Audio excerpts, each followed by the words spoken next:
শিলিতলে তুপ্প হব, শরৎকালের আকাশ দেখার অনন্ত নেই সকাল হব। এসব কিছু হই বা না হই, তোমার প্রথম পুরুষ হব। পুজো মানেই হচ্ছে এমন একটা ভাইব যেটা আমাদের অনেকটা আনন্দ নিয়ে আসবে জীবনে। আবার পরিণত হয়েছি, তবে জটিল হয়নি খুব একটা, ওই একই রকম এখনো পর্যন্ত একইভাবেই চলছি।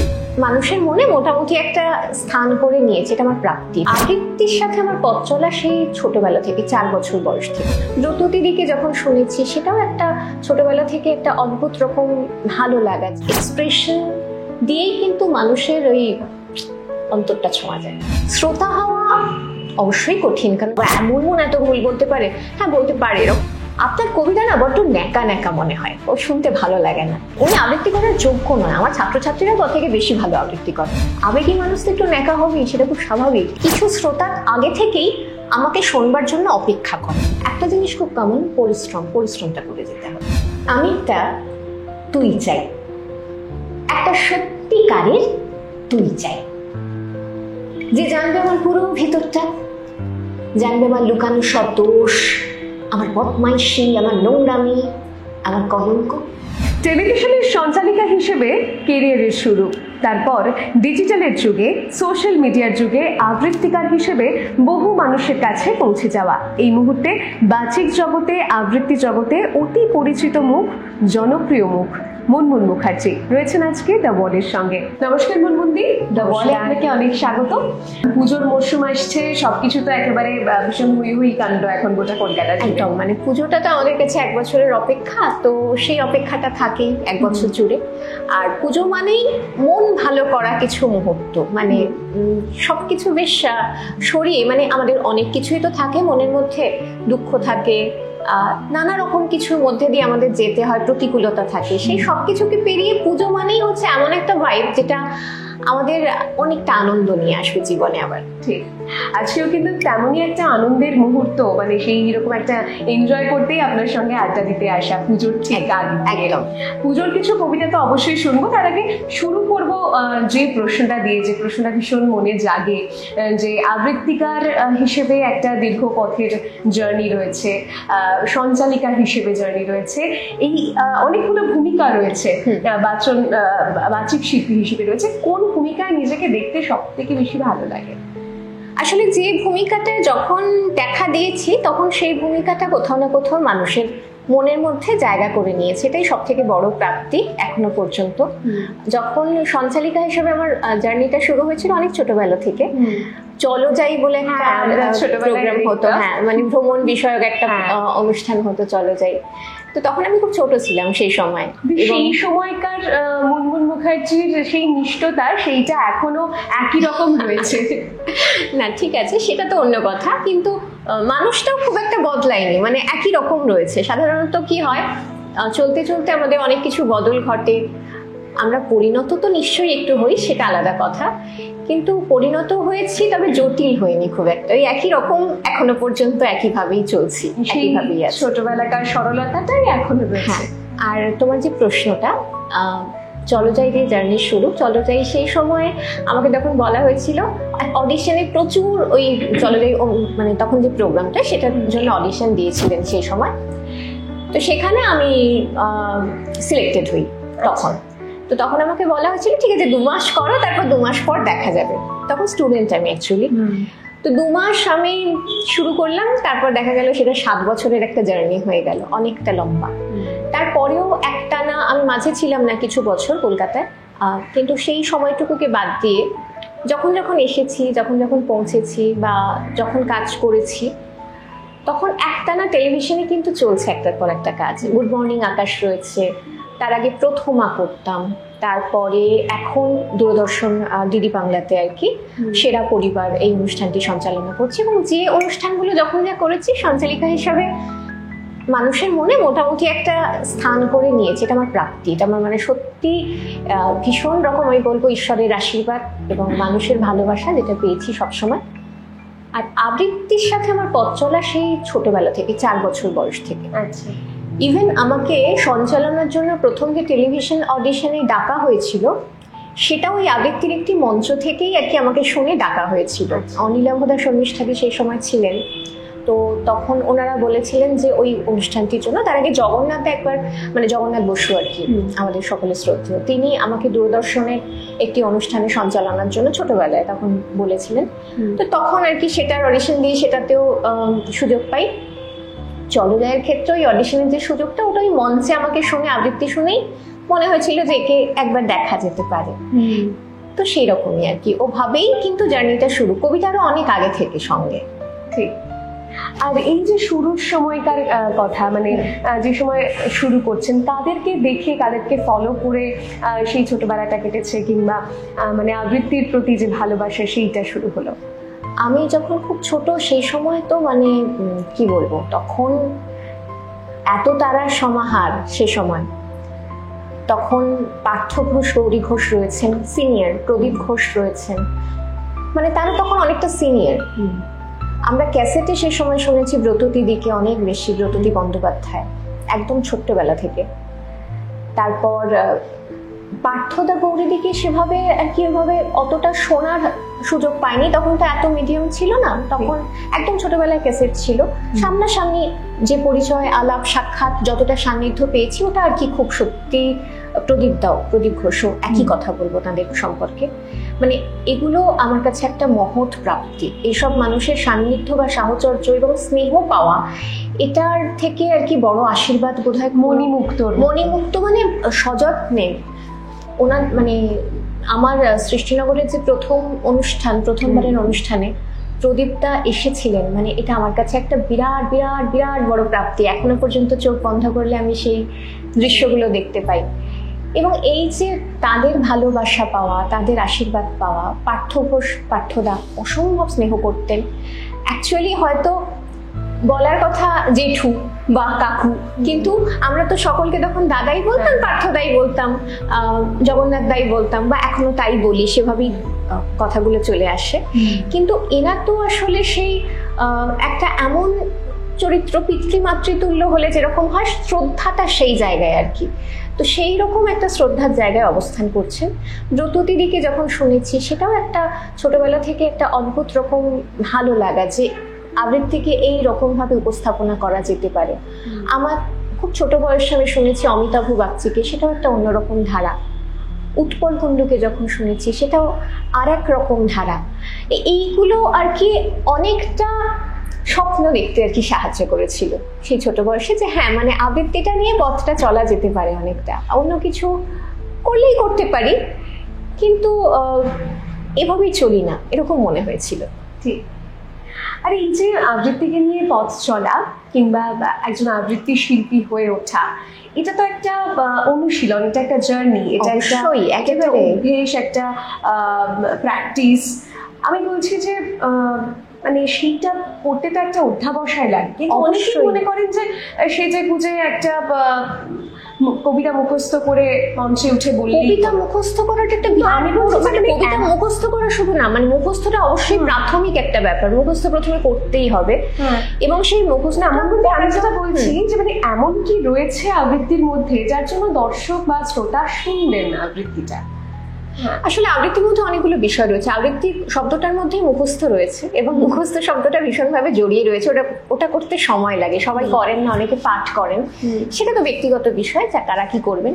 কিন্তু ওইটা করা বোধ হয় আবশ্যিক এই কারণে, স্মৃতিতে যে কোনো কিছু চলে গেলে তারপর যে ডেলিভারটা আমরা করতে পারি, সেটা অনেক বেশি স্বচ্ছভাবে করতে পারি, সেটা আমার নিজের কথা হয়ে ওঠে। যতক্ষণ না স্মৃতি পর্যন্ত সেটা পৌঁছচ্ছে, ততক্ষণ কবির কথা হিসাবেই যেন থেকে যায়। যখন আমি সেটা আত্মস্থ করছি, তখন নিজের কথা হচ্ছে। এবং আমি বলি, এটা একটা খুব বড় বিষয়, এটা একটু সময় সাপেক্ষ বিষয় বটে। ছোটবেলা থেকে প্রচুর প্রচুর কবিতা মুখস্থ করেছি, এখনো করি বুড়ি বয়সেও, যাই হোক। কিন্তু মানে একটা রিয়েলিটি শোতে আমাকে বলা হয়েছিল একদিনের মধ্যে একটা কবিতা মুখস্থ করে বলতে হবে, এবং ওটাই আর কি ওরা আর কি সেই কবিতাটি নির্বাচন করে দিয়েছিলেন। এই কবিতাটি আপনি বলবেন, তখন অনেকটা আগে, আজ থেকে প্রায় 7-8 বছর আগে। এবং সেই রিয়েলিটি শোটা সেই মুহূর্তে একটা বড় মঞ্চ, তো সেরকম একটা মঞ্চ পাওয়া সে সময় ভালো অবশ্যই লাগার একটা বিষয়। এবং তখন আমাকে বলেছিল এই কবিতাটি বলতে হবে মুখস্থ করে, একদিন সময়, কঠিন কবিতা। এবং আমার অনেক ভুল হয়েছিল যখন আমি আর কি সেটা বলেছি। একবারই ওখানে তুমি জানো, মানে যেহেতু তোমরা এই মিডিয়ামে আছো জানো, রিয়েলিটি শোতে বারবার কোনো ওখানে শুটে মানে বারবার শট নেওয়া বা বারবার কিছু কাটাকুটির বিষয় থাকে না, যা বলার একটানা সমস্ত হয়ে চলে, এবং তার সঙ্গে প্রচুর প্রশ্নোত্তর ছিল, সেটাও মাথায় রাখতে হয়, মানে ওই খেলাটাই প্রধান। কিন্তু যখন বলেছিলাম তখন অনেক ভুল হয়েছিল। আমি একটা কাজ করেছিলাম, আমি থামিনি। ভুল হয়েছে থামবো না, মানে থামলে ওখান থেকে কিন্তু শেষ, ওই জায়গা থেকে আমি আর সেদিন চলতে পারবো না। এবং আমার সেদিন যা সিচুয়েশন, ওই একদিনের মধ্যে ওভাবে মুখস্থ করে বলা সম্ভব নয়, কিন্তু তবু আমি থামিনি, কারণ ছোটবেলা থেকে আমি এত মঞ্চ করেছি, এত অনুষ্ঠান করেছি, সেই কনফিডেন্স ছিল। এবং আমি একটা কথা জানি, যে কোনো সিচুয়েশনে যখন একটা কাজে আমি মানে বসে পড়ি বা সেটা শুরু হয়ে যায়, the show must go on, যে পরিস্থিতিতেই হোক না কেন থামা যাবে না। কারণ আমি সেখানে শুধু একা নই, আমার সঙ্গে আরো 10 জন রয়েছে, সেই 10 জনকেও আমি থামিয়ে দিচ্ছি যদি আমি বলি যে আমি থামবো। তো যাই হোক, সেটা একটা তখন পরে আমার মনে হয়েছিল যে আমি ওটা না করলেই পারতাম, হয়তো আজকে করলে আমি করতাম না, মানে একদিনের মধ্যে যদি আমাকে বলা হতো এই কবিতাটা করতে হবে, আমি হয়তো করতাম না, কিন্তু এই চ্যালেঞ্জটা নিতাম না। তবে চ্যালেঞ্জটা নিয়ে কিছু লাভও হয়। আমি অনেক কিছু ভুল বলেছি, সেটা রিয়েলিটি শো এর মঞ্চে যখন টেলিকাস্ট হয়েছে কারো তখন মাথায় আসেনি, পরবর্তীকালে যখন ক্লিপিং দেখেছি তখন বলছে বাবা এমন এত ভুল বলতে পারে। হ্যাঁ, বলতে পারে। এরকম অবস্থানে এলে একদিনের মধ্যে কবিতা মুখস্থ করে যদি চ্যানেল বলে যে এই কবিতাটাই বলতে হবে, এবং কোন রকম সেখানে রিটেকের বিষয় নেই, অপশন নেই, তখন ভুল হতে পারে। কিন্তু সেটা এমনই কিছু বলা হয়েছিল যে পরবর্তীকালে সেই চ্যানেলটি আমাকে 5 বছর পরে অন্য আরেকটি রিয়েলিটি শো এর মঞ্চে ওই কবিতাটি আমাকে আবার বলার জন্য বলেন, যেহেতু ওই রিস্কটা আপনি নিয়েছেন।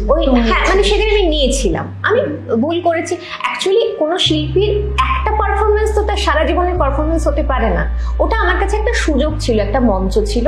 সেদিন আমাকে সেখানে এবং আমি খেলাটা জিতেছিলাম, এটাও একটা ব্যাপার, মানে প্রশ্ন উত্তর সমস্ত কিছু ঠিকঠাকভাবে দিয়ে খেলাটা জিতেছিলাম।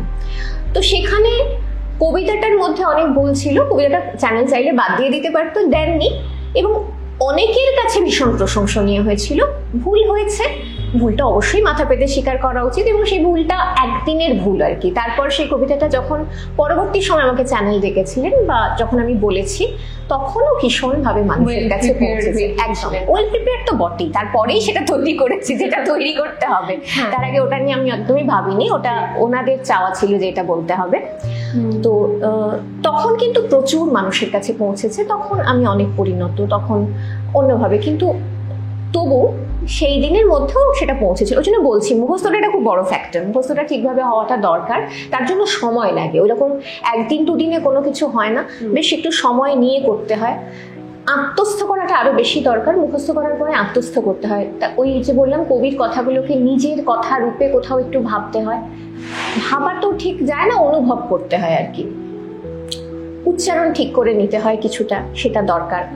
উচ্চারণ কিছু উচ্চারণ যেগুলো আমাদের আসলে বাংলা ভাষার উচ্চারণগুলো খুব খটোমটো, মানে না কঠিন নয়, এক এক জায়গায় এক এক রকম। তুমি যদি কোনো একটা অঞ্চলে যাও, সেখানকার অঞ্চলের যে উচ্চারণ, কলকাতায় বসে আমরা যে উচ্চারণ করছি তার সঙ্গে কিন্তু সেটা মেলে না।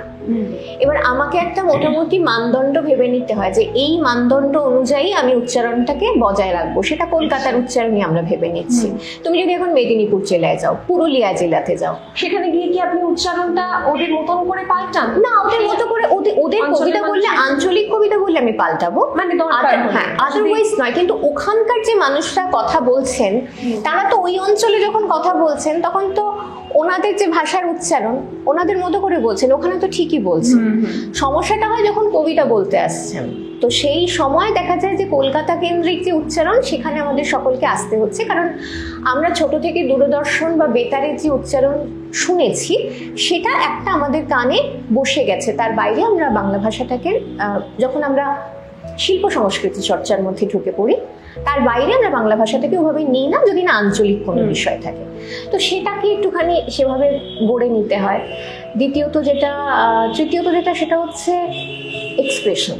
এটা আমার মনে হয় মোস্ট ইম্পর্টেন্ট একটা ব্যাপার। এক্সপ্রেশন দিয়েই কিন্তু মানুষের ওই অন্তরটা ছোঁয়া যায়, এটাই হচ্ছে সব থেকে বড় ব্যাপার। মানে বাকি সমস্ত কিছু আমি দারুণ করলাম, আমি ব্যাকরণগতভাবে অসাধারণ, কিন্তু একটি লোকের আমার কবিতাটা মনে থাকলো। মানে আমি যখন আবৃত্তিটা করছি, কবিতা বলবো না, আমি যখন আবৃত্তি করছি তখন দেখা গেল যে আমি ব্যাকরণগতভাবে একেবারে নির্ভুল, কিন্তু আবৃত্তিটা কারণ মন ছুঁতে পারেনি।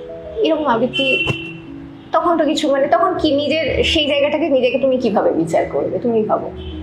তো এটা হচ্ছে বিষয়, সবটা নিয়ে একটা বিষয়, খুব সহজ নয়, বরং খুব কঠিন। আমি বলবো খুবই কঠিন। মানে অন্য কিছু চর্চা করা থেকেও শুধুমাত্র এই যে কথা বলছি, এটা তো এক ধরনের কথাই, সেই কথাগুলোকে, কবির কথাগুলোকে আমার কথা করে সামনের যে মানুষগুলো আছেন তাদের কথা করে দিতে হয়। মানে তাদের মনের কথা হিসাবে যখন তারা ভাবতে পারেন তখন কিন্তু আবৃত্তিটা সফল। এটা একটা খুব কঠিন কাজ। কথা বলতে বলতে তোমার দিকে তাকিয়ে থাকতে থাকতে মুগ্ধ হয়ে যাচ্ছি, তোমার কথা বলার ভঙ্গি, আর সব থেকে বড় কথা এই যে বললাম একটা মিষ্টতা, মানে তুমি তো রূপে লক্ষ্মী, গুণে সরস্বতী, এটা সবসময় মনে হয়েছে আমাদের। তো মনে সবার মধ্যে কিন্তু সেই দুটো গুণ একসঙ্গে থাকে না, যে রূপ গুণ দুটো একসঙ্গে থাকবে। কিন্তু একজন আবৃত্তি শিল্পী হয়ে উঠতে গেলে কি কি দরকার, কি কি লাগে?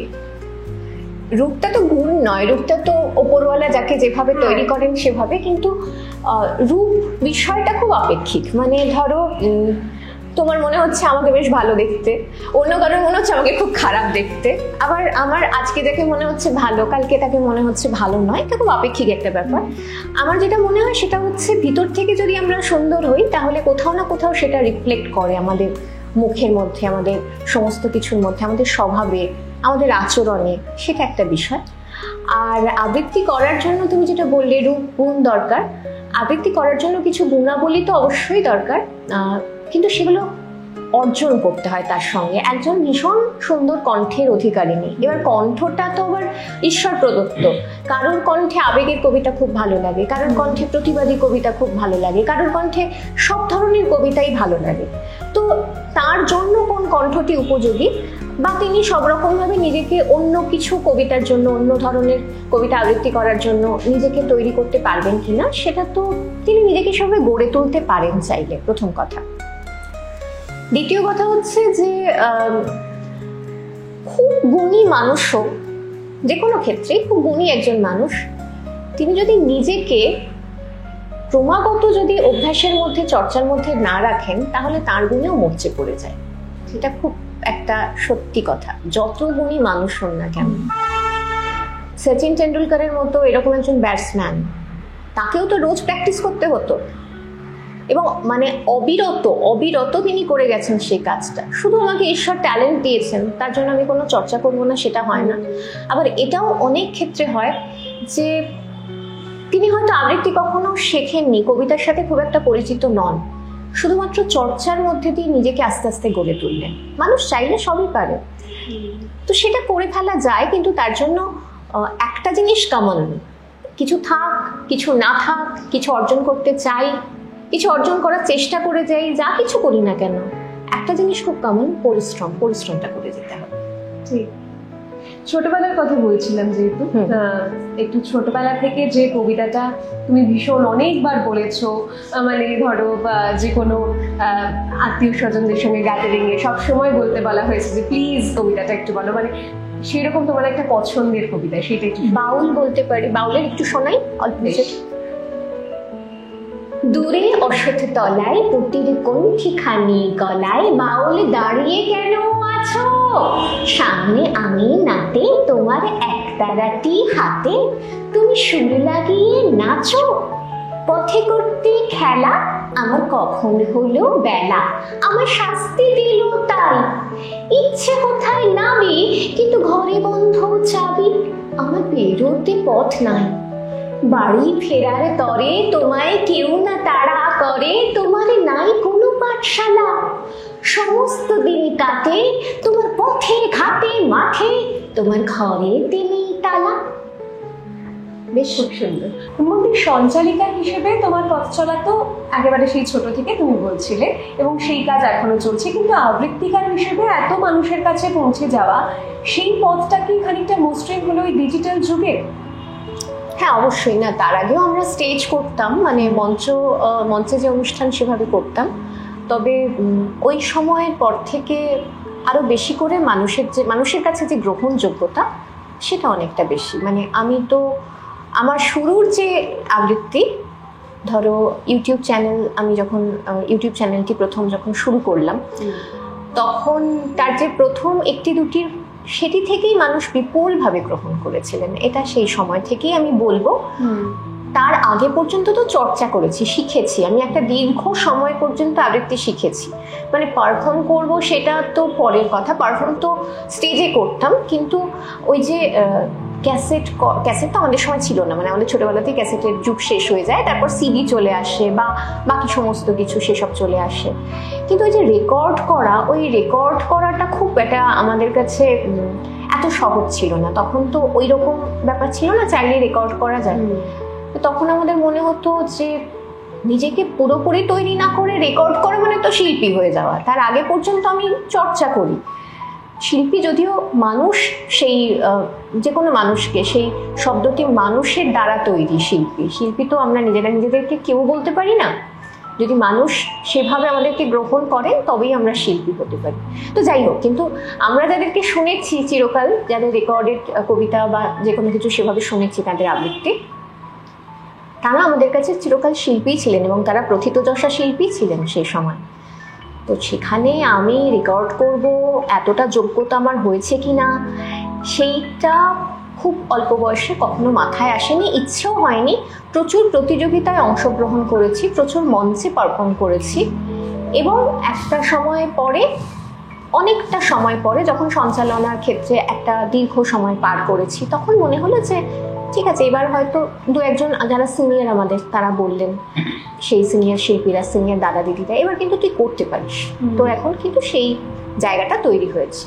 তো নিশ্চয়ই কোনো একটা পার্টিকুলার কবিতা দিয়ে তোমার মনে হলো যে এই কবিতাটার পরে জনপ্রিয়তাটা যেন একটা হিউজ একটা জনপ্রিয়তা হলো, সেই রকম একটা কবিতা যেটা তোমার কাছে বেস্ট মনে হয়েছে?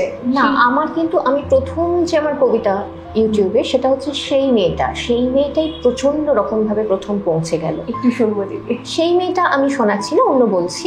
তারপরে এলো যেটা তোমার যে প্রশ্নটা, যে সর্বাধিক জনপ্রিয় মেঘ বলল মানে মারাত্মকভাবে মানুষকে ছুঁয়ে গেল সেই সময়। তখন সোশ্যাল মিডিয়া জুড়ে খালি মেঘ বলল চলছে। তারপর তো বছর চারেক পর তুই চাই, একটার পর একটা, তারপর চলেছে জার্নি, এখনো চলে। মানে এখনো পর্যন্ত ইউটিউবে আমাকে মানুষ শোনেন। যে এখন ইউটিউবের ক্ষেত্রে বেশ কঠিন একটা প্রতিযোগিতা, এত কিছু রয়েছে, প্রচুর কম্পিটিটর। সবাই কি কম্পিটিটার্স বলে মনে হয়? না, কম্পিটিটার্স বলতে সবাই যে যার নিজের মতো করে কাজ করছেন, সেটা আলাদা কথা। মান বজায় থাকে? সেটা তো খুব কঠিন একটা প্রশ্ন। মান বজায় থাকে কিনা এই বিচারটা আমার মনে হয় মানুষের উপর ছেড়ে দেওয়াটাই ভালো। যে যার মতো কাজ করছেন, যে যেভাবে করতে চাইছেন, তিনি সেভাবে। তো একজন শিক্ষিকা, তো সেই হিসেবে আপনি কিভাবে সেটাকে বিচার করেন? হ্যাঁ, মানে আমি আমার গণ্ডির মধ্যে আমার যে ভাবনাটা, সেটা সীমাবদ্ধ রাখতে পারি। এবার বাকি মানুষদের ক্ষেত্রে আমার কিছু বলার থাকতে পারে না, এটা তাদের ব্যক্তিগত বিষয়। আমার কাছে যারা শিখতে আসেন, তাদেরকে আমি প্রথমেই শুরুতে একটা কথাই বলি, যে আমি তখনই শেখাতে পারবো যদি সেই ইচ্ছাটা না থাকে যে আমি প্রথম দিন যা শিখবো সেটাই রেকর্ড করে আমি সোশ্যাল মিডিয়াতে আপলোড করবো। মানে এটা ঠিক কোনো পদ্ধতি হতে পারে না। কারণ একটা কবিতা শিখে একটা কবিতা সঙ্গে সঙ্গে বলে দেওয়া, সেটা সোশ্যাল মিডিয়াতে আপলোড করা বা সেইটার ভিডিও সবার কাছে পৌঁছে দিতে হবে, এই আকাঙ্ক্ষাটা খুব কোথাও একটা মানুষকে সীমাবদ্ধ করে দেয়। শেখার যে ইচ্ছাটা সেইটা কমিয়ে দেয়। মানে আমি আগে তো শিখবো, শেখার পরে তারপর আমি সকলের কাছে পৌঁছবার চেষ্টা করব। মানে আমাদের সময় আমরা তো 25 বছর ধরে শুধু শিখেই গেছি। তারপরে ভেবেছি যে এরপর অন্য কিছু করার কথা ভাববো বা সেই সাহসটা অর্জন করব, সেটা পরের বিষয়। তার আগে আমাকে হয়তো টেলিভিশনে দেখা গেছে, রেগুলার মুখ হিসাবে দেখা যাচ্ছে, তাতেও আবৃত্তিকার হিসাবে সকলের কাছে পৌঁছবার চেষ্টা করব নিজের ভিডিও দিয়ে, নিজের কণ্ঠ দিয়ে রেকর্ড করে। সেই সাহসটা ছিল না বোধহয় ভালো ছিল। মানে একটা সময় পর সাহসটা অর্জন করলে নিজেকে খানিকটা তৈরি করা যায়। তো যারা আমার কাছে শিখতে আসেন, তাদেরকে আমি বলি যে এই তৈরি হওয়াটা পর্যন্ত কিন্তু কোনো কাজ ওভাবে সোশ্যাল মিডিয়াতে দেওয়া যাবে না। তার কারণ হচ্ছে আমি ভুল উচ্চারণ আমি ঠিক মতো করছি না, একটা ভুল উচ্চারণ দিয়ে কবিতাটা ঠিকভাবে মুখস্থ হয়তো হলো না, বা আমি একটাই কবিতা শিখলাম, সেইটা আমি রেকর্ড করে পরের দিন দিয়ে দিলাম। এটা তো কোনো মানে এটা এত সহজ নয়, শিল্প মাধ্যম বা যে কোনো কিছু এত সহজ নয়। এত সহজ হয়ে গেলে সেটা বড্ড সস্তা হয়ে যায়, এটা হচ্ছে বিষয়। কিন্তু বলবন্দি আরেকটা প্রশ্ন যেটা আমি করছিলাম সেটাতে আবারও একটু আসি, যে এই যে এত ইউটিউবারদের ভিড় এই সময়, মানে কম্পিটিটার্স বেড়েছে, আদৌ কি তারা কম্পিটিটার, তাদের কি মান বজায় রয়েছে? কম্পিটিটার কি কম্পিটিটার নয়, বা কোনো একটা কিছু ভাইরাল হলো, ভাইরাল আর কোনো কিছু থেকে যাওয়া দুটোর মধ্যে তফাৎ আছে। যেরকম শ্রোতা আর ফলোয়ারের মধ্যে তফাৎ আছে। সাস্টেইন করাটা একটা বিষয়। হ্যাঁ, মানে আমি যদি একটা শিল্প চর্চা করি, তাহলে সেই শিল্প চর্চার ক্ষেত্রে যদি আমার একটা কবিতাও আজ থেকে 20 বছর 25 বছর পরেও মানুষ মনে রাখেন, আবার তার শুনতে ইচ্ছে করে, তাহলে আমার আবৃত্তি করাটা সার্থক, এটা আমি মনে করি। আর আমি একটা কিছু দেখে ইনস্ট্যান্ট বললাম, সেটা হয়তো সেই সময়ের জন্য খুব সময় উপযোগী, মানে তখন হয়তো মানুষের খুব ওই সময়টার মধ্যে দিয়ে যাচ্ছেন, কোনো একটা কিছু ভালো লাগলো, কেমন বললাম কি বললাম সেটা ম্যাটার করছে না, সেটা হয়তো লোকের সেই মুহূর্তে মনে ধরলো, আবার 6 মাস পর ভুলে গেল, সেটা তারপর আমরা আর একবার শোনার ইচ্ছেটাও থাকলো না। তো সেইটা শিল্প মাধ্যম হতে পারে না, সেটা হয়তো ওই সময়ের সঙ্গে রিলেটেবল কিছু, সেটা শিল্প থেকে যায়, ওটা থাকা উচিত আমার মনে হয়। তো সেটা কার কি থাকবে কার থাকবে না, এটা তো আজকে আমরা সময়ের হাতে ছেড়ে দেওয়াই ভালো, কারণ এখানে আমরা কেউ বিচারক নই, এটা হচ্ছে সময় আর শ্রোতা, তারা যাকে শুনবেন আজ থেকে অনেক বছর পরে, হয়তো আমরা থাকবো না তবু শুনছেন। যদি এই বিষয়টা হয়, তাহলে হয়তো আমাদের মধ্যে কেউ কেউ বা কারো কারো কণ্ঠ শিল্পী হিসাবে থেকে যাবে, আমরা বলতে পারি। আর কম্পিটিশন, ভিড়, এটা অন্যরকম বিষয়। ভিড়, কম্পিটিশন এগুলোর মধ্যে না ঢোকাই ভালো। আমাদের যেটা উচিত সেটা হচ্ছে নিজের সর্বোচ্চটা দিয়ে যে কোনো একটা কাজ করা। সর্বোচ্চ মানে সর্বোচ্চ পরিশ্রম। সর্বোচ্চ পরিশ্রমটা শুধুমাত্র ভিডিও করার জন্য যতটা পরিশ্রম সেটা না, ভিডিও করার আগে যে পরিশ্রমটা, সেইটা, হ্যাঁ, ভিডিও করার আগে, মানে আমি ভিডিও করছি, প্রতিদিন একটা করে ভিডিও দিচ্ছি, প্রচুর পরিশ্রম করছি, কারণ আমাকে প্রত্যেকদিন ক্যামেরা রেডি করে, আমাকে সামনে একটা কিছু স্ক্রিপ্ট রেডি করে, সবকিছু রেডি করে বসতে হচ্ছে, সেটা বলতে হচ্ছে, আমি প্রচুর পরিশ্রম করছি। ওই পরিশ্রমটার থেকে বোধহয় আরেকটু বেশি তার আগের যে পরিশ্রমটা, সেটা থাকলে আমার মনে হয় ওই কাজটা থেকে যাবে আরো অনেকটা বেশি সময়।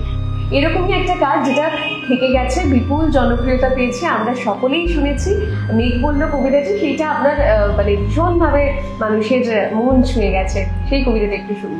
মেঘ বলল সত্যি মানুষ খুব ভালোবাসেন, থেকে গেছে বা থেকে যাবে এটা তো বলবো না, তবে হ্যাঁ, মানে আমার খুব ভালো লাগার একটা কবিতা, অনেকেরই ভালো লাগে, একটু শোনাই তাহলে। শুভ কাকু, শুভ দাশগুপ্তর কবিতা, মেঘ বলল। মেঘ বলল, যাবি অনেক দূরের গেরুয়া নদী, অনেক দূরের একলা পাহাড়, অনেক দূরের গহন সেবন, গেলেই দেখতে পাবি। যাবি? জানলা দিয়ে মুখ ছুকিয়ে বলল সে মেঘ, যাবি আমার সঙ্গে, যাবি? দিন ফুরিয়ে রাত ক্ষণাবে, রাত্রে গিয়ে সকাল হবে, নীল আকাশে উড়বে পাখি, গেলেই দেখতে পাবি। শ্রাবণ মাসের একলা দুপুর, মেঘ বলল, যাবি আমার সঙ্গে, যাবি? এই যে এত ইমোশন দিয়ে কবিতা বলেন দিদি, মানে সব কবিতার মধ্যেই একটা প্রাণ ঢালা ইমোশন থাকে, মানুষ হিসেবে কতটা ইমোশনাল? মানুষ হিসেবে খুব ইমোশনাল, তবে ইমোশনের গণ্ডিটা ছোট। মানে কি হয়, কিছু কিছু মানুষের ব্যক্তিগত পরিসরটা বেশ ছোট থাকে, আমার কর্মজগৎটা বেশ বড়, কিন্তু ব্যক্তিগত যে পরিসর সেটা সীমিত। মানে আমার বন্ধু বান্ধব, আমার পরিবার, আমার খুব কাছের মানুষ যারা, সেগুলো আর কি খুব বেশি মানুষের মধ্যে সীমাবদ্ধ নয়, কিন্তু যতজনের মধ্যে সেটা আর কি সীমাবদ্ধ, বা যে যাদেরকে ব্যক্তিগত ক্ষেত্রে আপনজন বলে মনে করি, তাদের সাথে খুব খোলামেলা। বাকি ক্ষেত্রেও খুব আপন করে নি যে কোনো মানুষকে, আপন সত্যি ভাবি মন থেকে। হয়তো নিজের একটা খোলস সেখানে রাখতে হয়, সেটা আলাদা ব্যাপার। নিজেকে উজাড় করে হয়তো সেখানে কথা বলি না বা কিছু, ওটা তো প্রত্যেকের ক্ষেত্রেই থাকে। আমার মনে হয় প্রত্যেকেরই একটা ব্যক্তিগত পরিসর থাকে, কিন্তু ওই ছোট পরিসর যেটা আমার, সেই জায়গাটাতে খুব সহজ সরল, খুব বিশ্বাস করি, খুব ভালোবাসি, কখনো কখনো খুব কষ্ট পাই। এবং তারপরে যে বললাম যে ব্যক্তিগত পরিসরের মানুষগুলো খুব আপন, যার জন্য তারা যদি সঙ্গে থাকে, আবার সেখান থেকে আবার নিজেকে ওই দুঃখটা থেকে আস্তে আস্তে নিজেকে সরাতে পারি আর কি। কিন্তু আপনার ব্যক্তিগত পরিসরটা ছোট হলেও যখন আপনি অনুষ্ঠান করেন বা মানে খোলা মাঠের অনুষ্ঠান, যেটাকে আমরা মাচা অনুষ্ঠান বলে থাকি, সেগুলোও তো আপনি করেন, অডিটোরিয়ামের অনুষ্ঠান করেন, তখন প্রচুর মানুষ, হাজার হাজার হাজার হাজার হাজার লোক মানুষকে একটা কানেক্ট করবার বিষয় থাকে, একটা বড় মঞ্চ আপনাকে সামলাতে হয়। কিন্তু আমি বলছি যে গ্রামে গঞ্জে প্রত্যন্ত জায়গায় আপনি অনুষ্ঠান করতে, মানে আমি এমন জায়গাতেও গেছি যেখানে হয়তো অর্ধেক মানুষ ওড়িয়া ভাষায় কথা বলেন, অর্ধেক মানে মেদিনীপুরের একটা প্রত্যন্ত একটা গ্রামে অর্ধেক মানুষ ওড়িয়া ভাষায় কথা বলেন, অর্ধেক মানুষ বাংলা ভাষায় কথা বলেন। পুজোর সময় সেই অনুষ্ঠানেও গিয়েছি, সেরকম অনুষ্ঠানে। এবং আমি সত্যি বলবো যে আমি গ্রেটফুল, আমি ভীষণভাবে কৃতজ্ঞ যে এত মানুষ আমাকে আপন করে ভাবতে পারেন, নিজের করে ভাবতে পারেন, ভালোবাসেন। মানে এইটার সত্যি কোনো কি বলবো, আমি কৃতজ্ঞতার কথার থেকে বোধহয় আমার এই কৃতজ্ঞতা শব্দটা থেকে বোধহয় বলা ভালো অনেক অনেক ভালোবাসা, অনেক অনেক আশীর্বাদ এটা আমার জন্য। এটা সত্যি সত্যি খুব বড় প্রাপ্তি। এই যে এত মানুষ, সত্যি কথা বলতে আবৃত্তি বা কবিতা সবাই কি বোঝে? আমার মনে হয় যে গান বোঝেন, নাচ বোঝেন না, এবং সেগুলোর একটা ধারা রয়েছে। ওই যে আমি বললাম যে আমি খুব কৃতজ্ঞ, আমি যখন যাই ওই যে অর্ধেক মানুষ হয়তো ওড়িয়া ভাষায় কথা বলেন, অর্ধেক মানুষ বাংলা ভাষায় কথা বলেন, সেখান থেকে অনুরোধ আসছে ভালোবাসি ভালোবাসি কবিতাটা শুনবো কিন্তু দিদি। এবার ওই জায়গায় গিয়ে মানে আমি এই কারণেই কথাটা বলছি যে এই অনুষ্ঠানটিতে বেশ কয়েক বছর আগে আর কি এই অনুষ্ঠানটির কথা আমি স্পেশালি বলছি, বাকি তো অজস্র অনুষ্ঠান আছে বাংলার মধ্যে, বাংলার বাইরে, যেখানে বাঙালি শ্রোতা। আমার মানে আমার পরিবার থেকে যখন কেউ গেছেন, তিনি তখন আমাকে বলছেন যে এটা সম্ভব, মানে এই লোকালিটির মধ্যেও মানুষ বলছেন এরাও ভালোবাসি ভালোবাসি কবিতাটা শুনেছেন। তো এটাই আমার কাছে প্রাপ্তি। আমি যখন কোনো একটা মঞ্চে যাই, আমার কাছে সব থেকে বড় যেটা প্রাপ্তি সেটা হচ্ছে কিছু শ্রোতা আগে থেকেই আমাকে শোনবার জন্য অপেক্ষা করেন, মানে ওটা আমার কাছে বিরাট বড় একটা আশীর্বাদ। যে এত বিপুল জনসংখ্যা যখন থাকে একটা মঞ্চের সামনে, তখন এই পরিমাণ দর্শককে মানে কানেক্ট করেন কিভাবে, বোঝেন কিভাবে যে তারা কোনটা পছন্দ করবে? সেটা তো বুঝে নিই, সেটা মঞ্চ দেখে বুঝে নিতে হয়। এবং নিজেকে কিন্তু খুব মানে আমাকে হয়তো সেই মুহূর্তে 100টা কবিতা মুখস্থ রাখতে হচ্ছে। প্রথমত আমি দেখে বলি না মঞ্চে, কখনো দেখে মঞ্চে সবসময় মুখস্থ না বললে আমার সেই বিষয়টা তৈরি হয় না, মানে আমার যে এনার্জিটা আর কি সেটা ওরকম ভাবে আসে না। এবং সেই মুহূর্তে আমাকে 100টা কবিতা তৈরি রাখতে হচ্ছে। বা ওই যে বললাম না যে একটা মঞ্চ অথবা একটা রেকর্ডিং এর আগের যে অনুশীলন, সেটা একটা খুব ইম্পর্টেন্ট ব্যাপার। সেটা কিন্তু ওই জায়গাটাতে তোমাকে রক্ষা করবে। ওই যেমন রিয়েলিটি শোতে আমার ছিল না সেই প্র্যাকটিসটা, আমি সুযোগ পাইনি। এটা শুধু মানে আমাকে খুব একটা নিজেকে দোষ দিয়ে লাভ নেই, ওটা আমার অপরিণাম দর্শিতা যে আমি ওটা করব বলেছিলাম ওভাবে, কিন্তু আমি সুযোগ পাইনি। সুযোগ পেলে ওটাই আমি অন্যরকম ভাবে বলতাম বা পরবর্তী সময় বলেছি। কিন্তু যেখানে আমার সুযোগ থাকে তার আগে আমি নিজের 100 ভাগ দিয়ে আগে নিজেকে তৈরি করি সেটার জন্য, তবে আমি সেই মঞ্চটাতে সেইভাবে তারপর অ্যাপিয়ার করি। এমন অনেক সময় গেছে, মানে এরকম পুজো গেছে আমি হয়তো ঠিক আমার ফর্মে নেই, আমার ফর্মে নেই বলতে আমার গলা হয়তো সে সময় ঠিক নেই, আমার মন হয়তো সে সময় ঠিক যাচ্ছে না, আমার অনুশীলনের দিক থেকে আমি ঠিক জায়গায় নেই, আমি প্রোগ্রাম ছেড়ে দিয়েছি একের পর এক, আমি করি না। মানে এই জায়গাটাতে আমি ভীষণ রকম, আমি বলবো আমি খুব প্রফেশনাল। কারণ প্রফেশনালিজম মানে যা আসছে তাই শুধু হাতের কাছে নিয়ে নেওয়া নয়। প্রফেশনালিজম মানে হচ্ছে চুজি হওয়া, কোথাও একটা আমি নিজের কোথায় সর্বোচ্চটা দিতে পারবো, কখন দিতে পারবো, কিভাবে দিতে পারবো সেটা বুঝে তবে সেটাকে অ্যাকসেপ্ট করা। তো সেই জায়গা থেকে আমার এরকম অনেক কিছু আছে আমি যেগুলো ছেড়ে দিই। মানে ধরো আমার কাছে প্রচুর কবির কবিতা আসে যেগুলো করলে হয়তো আমি অর্থ মূল্য পাবো, তার জন্য আমাকে এরকম কবিতা দেওয়া হচ্ছে যে মনে আপনি যদি এটা বলেন, আপনি যেটা বলবেন আপনার সাম্মানিক সেটা দেওয়া হবে। কবিতা আমার পছন্দ হলো না, আমি করবো না, করি না। যেটা পছন্দ হয় সেখানে আমি ইনফ্যাক্ট তাকে বলি যে আপনার সাম্মানিক কি হতে পারে, এটা আমার অ্যাকচুয়ালি আমার মনে হয় আমার অফার করা উচিত, আমার যদি সেই অবস্থা থাকে সেইভাবেও করি। কিন্তু যেটা আমার পছন্দ নয় আমি করবো না। যেখানে আমি প্রস্তুত নই যেদিন মঞ্চের জন্য, এবার আমি অনুষ্ঠানটা নিয়ে নিয়েছি মঞ্চের জন্য প্রস্তুত নেই ওটা বললে চলবে না, ওটা আমাকে যেভাবে হোক প্রস্তুত হতেই হবে। কিন্তু একটা ফেজ যাচ্ছে, একটা সময় যাচ্ছে, আমি সেই সময় কোনো বুকিং নেব না, হয়তো বুঝতে পারছি আমি ঠিক নেই, আমি নিলাম না। কিন্তু যখন আমি নেব সেই সময়ে ওটা আমার সাম্রাজ্য, এটা হচ্ছে বিষয়। ঠিক সেরকম একটা কবিতা যেটা আপনি সেই রকম একটা বহু মানুষের মঞ্চে প্রচুর মানুষের কানেক্ট করাতে পেরেছেন, সেরকম একটা কবিতা শুনি।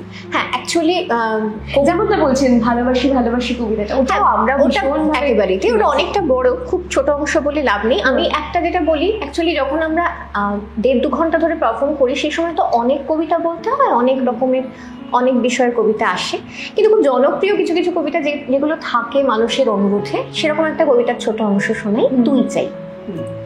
কার কবিতা আমি জানি না, অনেক চেষ্টা করেছি খোঁজার, কবিকে খুঁজে পাওয়া যায়নি। শ্রীজাতদার কবিতা সবাই বলেন, শ্রীজাতদা নিজে বলেছেন এটা শ্রীজাতদার লেখা নয়, সুতরাং এটা শ্রীজাতদার কবিতা নয়। কার কবিতা জানি না, কথাগুলো ভীষণ রিলেটেবল কোথাও একটা। আমি একটা তুই চাই, একটা সত্যিকারের তুই চাই, যে জানবে আমার পুরো ভেতরটা, জানবে আমার লুকানো সব দোষ, আমার বদমাইশি, আমার নোংরামি, আমার কলঙ্ক, যে নিজে থেকে আমার ভুলগুলোর অংশীদার হবে, আমার পাপগুলোকে অর্ধেক করে লিখে নেবে নিজের খাতার প্রথম পাতায়। আমি এমন একটা তুই চাই যাকে আমি নির্দ্বিধায় উপহার দেব আমার সব অনিয়ম, আমার অপারগতা, আমার পদভ্যাস, আমার উশৃঙ্খলতা। দিদি, আড্ডার মোটামুটি আমরা শেষের পর্যায়ে এসেছি, কারণ সময়টাও দেখতে হবে, কিন্তু যেটা বলবো যে এত কিছুর মধ্যেও যেহেতু সোশ্যাল মিডিয়া একটা বিশেষ মাধ্যম আপনার এই মুহূর্তে এই শিল্প মাধ্যমকে এগিয়ে নিয়ে যাওয়ার, সেখানে সোশ্যাল মিডিয়ায় এখন যেটা দেখা যাচ্ছে প্রশংসা তো রয়েছেই, সেই সঙ্গে ট্রোলিং এর একটা জোয়ার যেন আসছে, এটা একটা আলাদা রকম শিল্প হয়ে উঠেছে ট্রোলিংটা। তো কি বলবেন, মানে হতে হয়েছে আপনাকে কখনো ট্রোলিং এর শিকার? আসলে শিল্পী হওয়া কঠিন, শ্রোতা হওয়া অবশ্যই কঠিন, কারণ শ্রোতা না থাকলে শিল্পী বোধহয় হতে পারতেন না কেউ, মানে শ্রোতারা যদি সঙ্গে না থাকতেন। এখন এই মুহূর্তে যেটা অবস্থা, সব থেকে সহজ হচ্ছে সমালোচক হওয়া, ওটার জন্য খুব একটা বেশি কিছু প্রয়োজন পড়ে না। এবং আমি সমালোচক, এই ব্যাপারটা মানুষের বেশ পছন্দের একটা ব্যাপার, মানে এই স্বীকৃতিটা। আমি বলছি ক্রিটিসিজম ব্যাপারটা, আমি এবার আসি, আমি বলছি সমালোচক শব্দটা কি, এটা বোধহয় এখনকার সময় অনেক মানুষ ঠিক মতো জানেন না।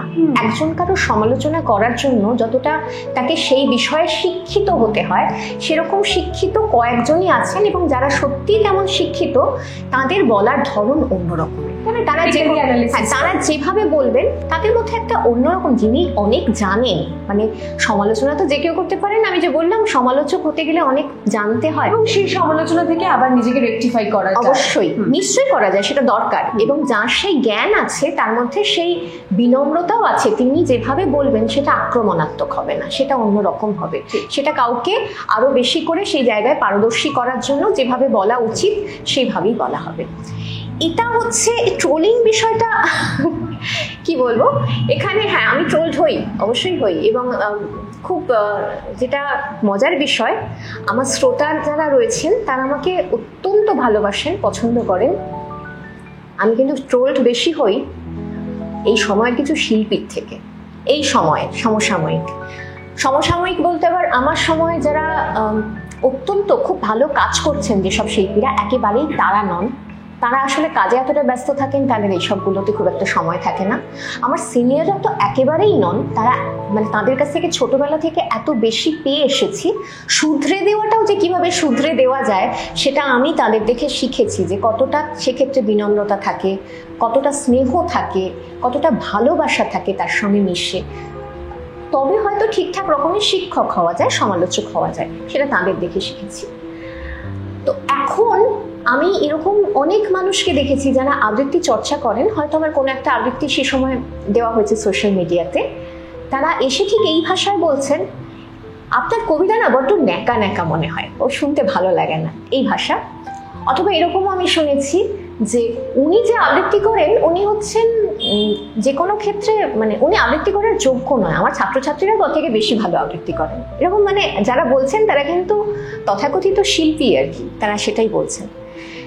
তো এটা যদি ট্রোলিং এর ভাষা হয়, আবেগী মানুষ তো একটু ন্যাকা হবেই, সেটা খুব স্বাভাবিক, কিন্তু আমরা ন্যাকা শব্দটা সাধারণত ব্যবহার করি না, ওটা যারা ব্যবহার করেন তাদের সঙ্গে আমার মনে হয় তর্কে যাওয়া উচিত নয়, কারণ ভাষার ব্যবহার কোথায় কিভাবে কেমনভাবে করতে হয় যদি সেই সহবত শিক্ষাটা কোনো শিল্পচর্চার ক্ষেত্রে না থাকে, তাহলে তার সঙ্গে তর্ক করা অযৌক্তিক, তার সঙ্গে তর্ক করতে নেই।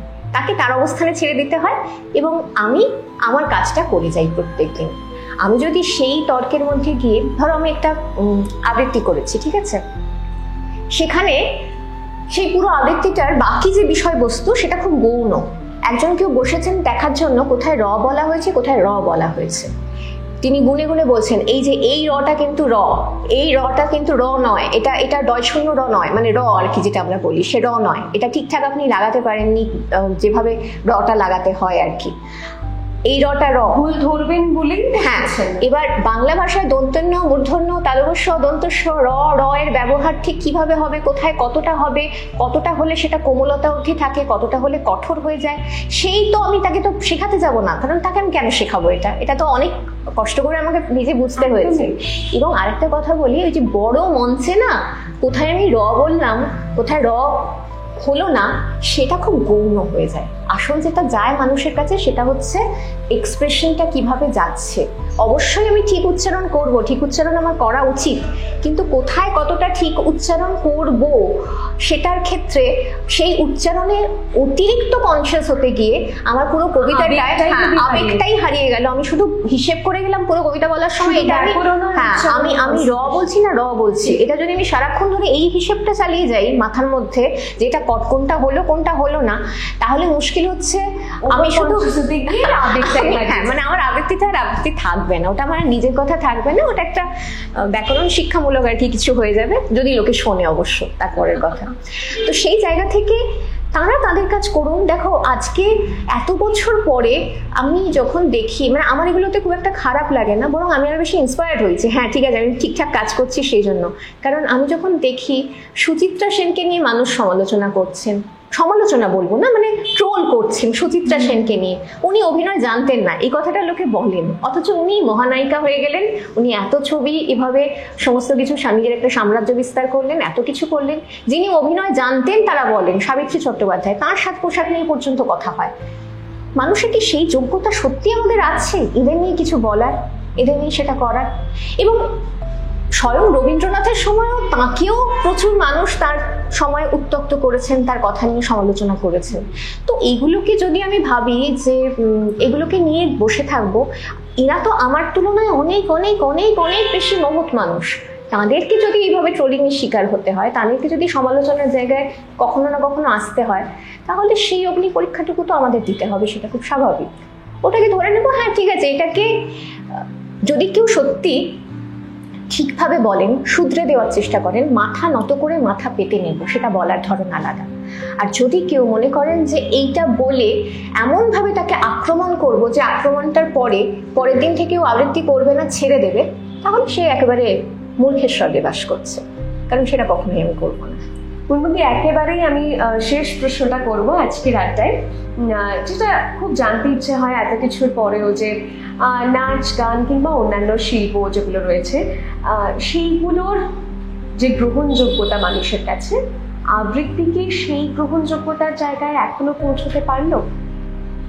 দেখো, আবৃত্তি গ্রহণযোগ্যতার জায়গায় তখনই পৌঁছতে পারবে, তখন মানে আমি বলবো যখন যারা মঞ্চে পারফর্ম করবেন আর কি, তখন তাদের উপযুক্ত সাম্মানিক দিয়ে সেই মানে সেভাবে আর কি করানো হবে, সেভাবে তারা নিজেদের যে শিল্প সেই শিল্পটাকে উপস্থাপিত করতে পারবেন। কিন্তু বিষয় হচ্ছে সেটা আদপে হয় না। কয়েকজন আমরা যারা স্টেজ প্রোগ্রামের ক্ষেত্রে এই বিষয়টাকে মেনটেন করি, আমরা সাম্মানিক ছাড়া কাজ করি না, কিন্তু এটা সবার মধ্যে নয়। এরকম প্রচুর মানুষ আছেন যারা অর্থ দিয়েও স্টেজ পারফর্ম করে, সেরকমও আছে। কারণ একটা স্টেজ তাদের কাছে খুব মূল্যবান। এক্ষেত্রে একটা বিষয় আসতে পারে, সেটা হচ্ছে যে কে দেবে স্টেজ?